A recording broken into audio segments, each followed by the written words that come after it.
요한복음 16장 16절에서 24절 말씀입니다.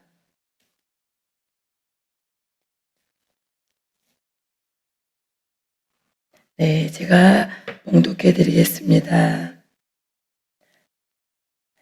조금 있으면 너희가 나를 보지 못하겠고 또 조금 있으면 나를 보내리라 하시니 제자 중에서 서로 말하되 우리에게 말씀하신 바 조금 있으면 나를 보지 못하겠고 또 조금 있으면 나를 보리라 하시며 또 내가 아버지께로 감이라 하신 것이 무슨 말씀이냐 하고 또 말하되 조금 있으면이라 하신 말씀이 무슨 말씀이냐 무엇을 말씀하시는지 알지 못하노라 하거늘 예수께서 그 묻고자 함을 아시고 이르시되 내 말이 조금 있으면 나를 보지 못하겠고 또 조금 있으면 나를 보리라 하므로 서로 문의하느냐 내가 진실로 진실로 너희에게 이르노니 너희는 곡하고 애통하겠으나 세상은 기뻐하리라 너희는 근심하겠으나 너희 근심이 도리어 기쁨이 되리라 여자가 해산하게 되며 그때가 이르렀으므로 근심하나 아기를 낳으면 세상에 사람 낳은 기쁨으로 말미암아 그 고통을 다시 기억하지 아니하느니라. 지금은 너희가 근심하나 내가 다시 너희를 보리니 너희 마음이 기쁠 것이요 너희 기쁨을 빼앗을 자가 없으리라. 그날에는 너희가 아무것도 내게 묻지 아니하리라. 내가 진실로 진실로 너희에게 이르노니 너희가 무엇이든지 아버지께 구하는 것을 내 이름으로 주시리라. 지금까지는 너희가 내 이름으로 아무것도 구하지 아니하였으나 구하라. 그리하면 받으리니 너희 기쁨이 충만하리라. 아멘. 오늘 본문의 말씀은 예수님께서 십자가를 지시고 부활하실 것을 말씀하고 계십니다. 요한복음 16장 16절은 조금 있으면 너희가 나를 보지 못하겠고 또 조금 있으면 나를 보리라 하시니 이 말씀을 하실 때 제자들은 이 말씀이 도대체 무슨 말씀이야?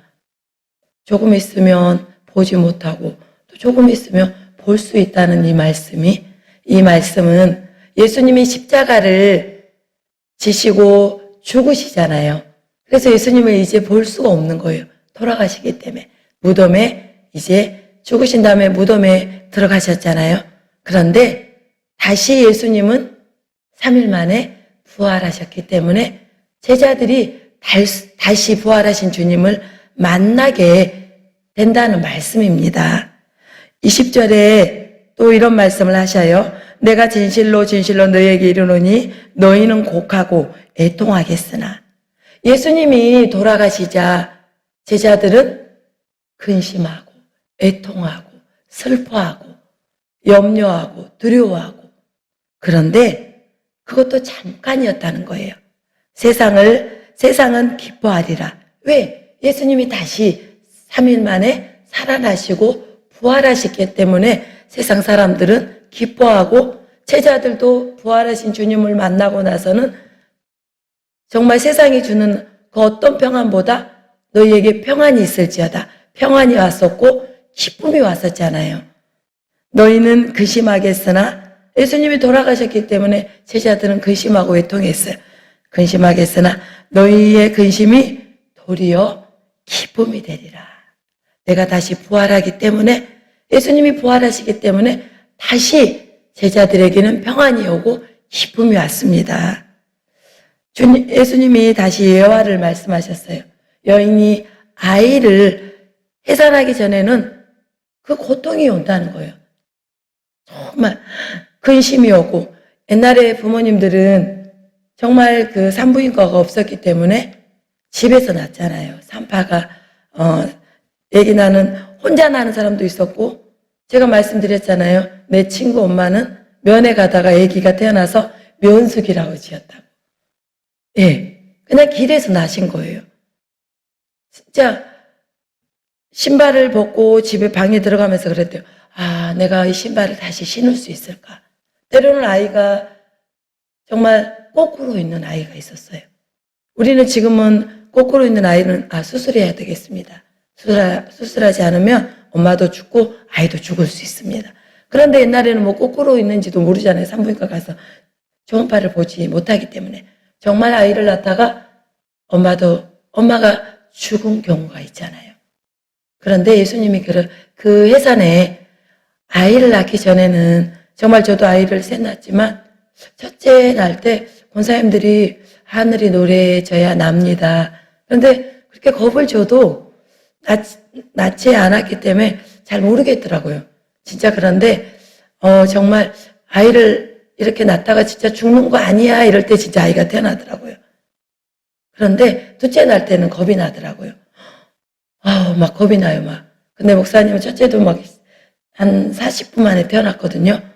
그 순산을 위해서 기도를 참 많이 했어. 근데 목사님은 금방 태어나겠네, 막 고통이 오니까.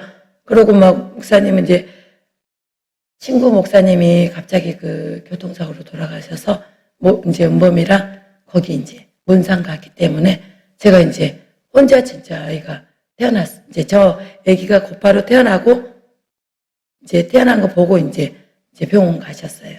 그런데 진짜 둘째 때는 겁이 나더라고. 이러다 죽는 거 아닐까. 셋째 때는 더 겁이 났어요. 그런데 정말 이러다 죽겠구나. 그럴 때 이제 모세가 태어나더라고요. 그래서 한 3일 동안 진짜 그 간호사들에게 정말 고맙다고 막 인사를 했던 것 같아요. 그런데 예수님이 똑같은 말씀하시잖아요. 정말 아이가 임신한 엄마가 아이가 태어나기 전에 근심하나 아이가 태어났을 때 태어난 그 기쁨으로 그 고통을 잃어버린다는 거예요. 그와 똑같이 예수님이 십자가에서 돌아가실 때 제자들이 근심하고 애통하고 슬퍼했지만 예수님이 부활하셔서 다시금 그들이 기뻐하고 주님이 주신 평안을 누리고 정말 제자들은 예수님의 그 십자가와 부활을 경험하고 부활하신 주님을 정말 제자들이 만나고 나서는 그들은 인생 전체를 하나님께 드리고 자신의 생명을 드리고 십자가와 부활을 많은 사람들에게 증거하는데 자신의 인생들을 드렸습니다. 부활하신 예수님이 제자들에게 정말 나타나시고 승천하신 다음에 하나님의 보좌에 가셨잖아요. 그리고 너희들에게 내가 가는 게 너희들에게 더 유익하다. 너희들을 고와 같이 버려두지 아니하고 너희들에게 성령님을 너희들에게 보낼 거다. 그 성령님은 너희들을 지금 내가 부활해서 너희들을 지금 만나준 것처럼 너희들을 세상 끝날 때까지 이 성령님께서 날마다 진리 가운데로 인도해 주시고 하나님의 말씀을 깨닫게 해주시고 너희들이 낙심했을 때 위로해 주시고 격려해 주시고 정말 이 성령님이 세상 끝날까지 너희와 함께 할 것이다. 이렇게 말씀하셨거든요.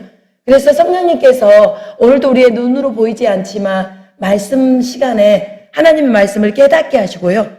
정말 이렇게 말씀을 증거할 때도 하나님은 목사님에게 말씀을 깨닫게 해주시고 또 우리가 세상 가운데 낙심하고 외통할 일이 왜 없습니까? 근심할 일이 없습니까? 정말 저도 모세가 아플 때 저 장의자에서 진짜 깍디시고 막 반이 나올 정도로 진짜 눈물을 흘렸던 것 같아요. 그리고 한 움큼 그 휴지를 갖고 정말 다시 집으로 올라가고 정말 그렇게 우리가 눈물을 흘릴 때도 있고 근심할 때도 있고 낙심할 때도 있고 절망할 때도 있고 정말 세상의 모든 것을 포기하고 싶을 때도 있는데 어떻게 저분이 저렇게 해맑게 교회를 나오셨을까?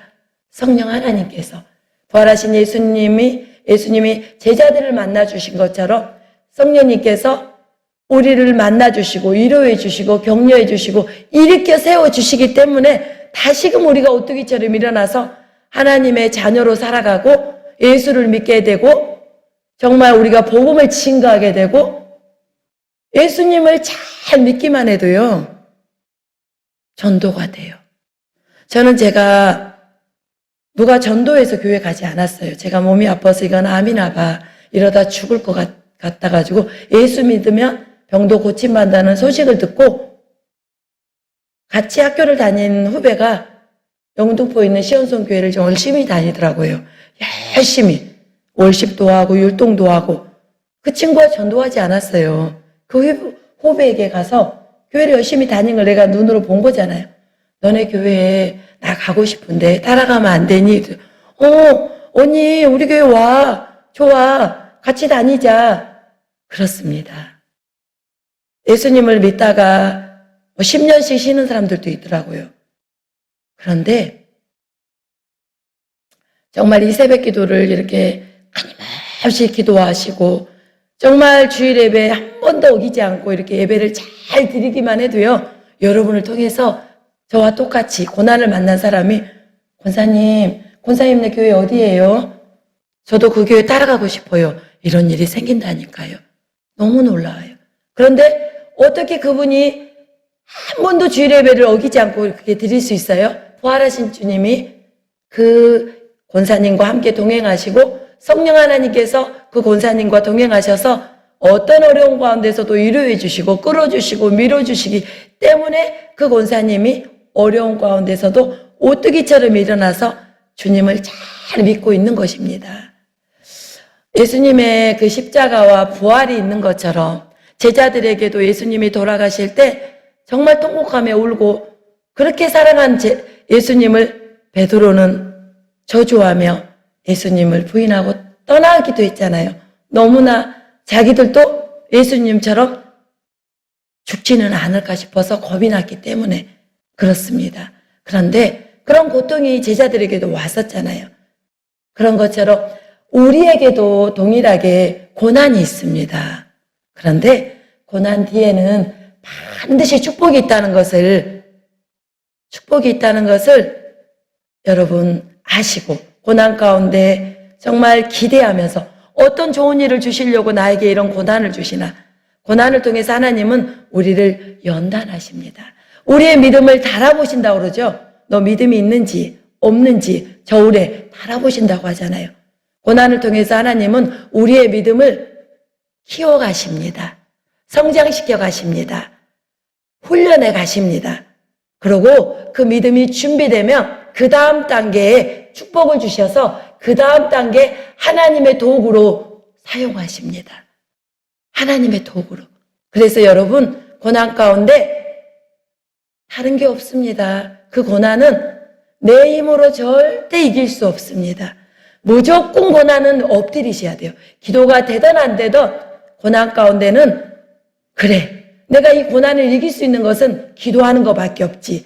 엎드려야지. 엎드리면 하나님이 말할 수 없는 평강을 주시고 위로를 주시고 고난을 넘을 수 있는 새 힘을 기도 가운데 부어주시기 때문에 고난을 이길 수 있습니다. 그리고 그 고난에 하나님이 뜻이 있다는 것을 알게 됩니다. 여러분, 고난 가운데는 하나님의 뜻을 알아야 돼요.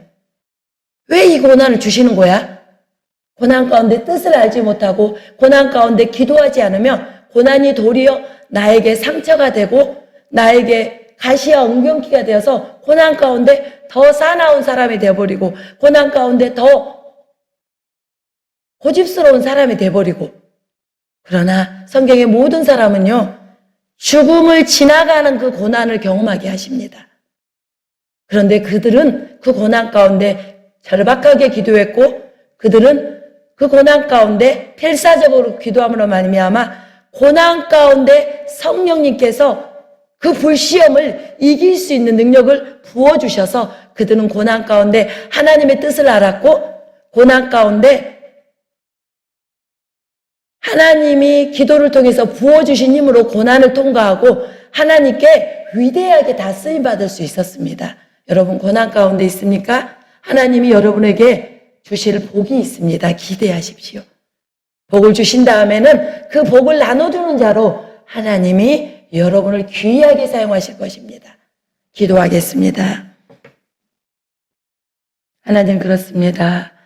우리가 믿는 예수님 또한도 십자가 뒤에 십자가를 아버지 지시지 아니하셨더라면 하나님 저도 또 이곳에 예배드리는 하나님의 귀한 자녀들도 구원을 받을 수 없었습니다.